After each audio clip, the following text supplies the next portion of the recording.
প্রধান উপদেষ্টারা যত টাকা বেতন পাবেন, এছাড়াও যেসব সুযোগ সুবিধা পাবে তারা প্রধানমন্ত্রীর সমান দায়িত্ব পালন করবেন প্রধান উপদেষ্টারা।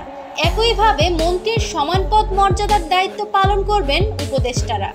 সেই হিসাব অনুযায়ী প্রধানমন্ত্রীর পাওয়া সকল সুযোগ সুবিধাই পাবেন প্রধান উপদেষ্টারা। তবে দায়িত্ব ছেড়ে তারা যখন চলে যাবে তখন তারা সাধারণ নাগরিক হিসেবে বিবেচিত হবে।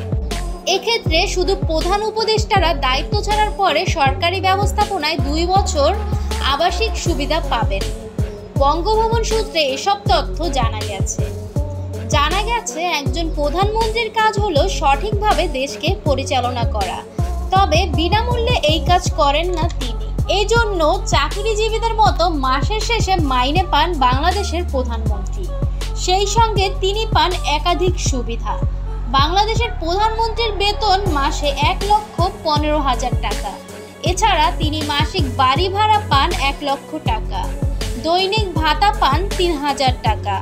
বর্তমান প্রধান উপদেষ্টাও একই সুবিধা পাবেন।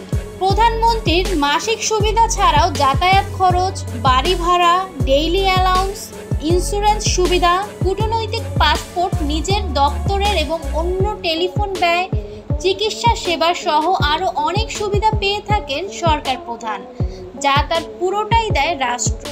প্রধান উপদেষ্টার জন্য এসব খরচ পুরোটাই দেবে রাষ্ট্র।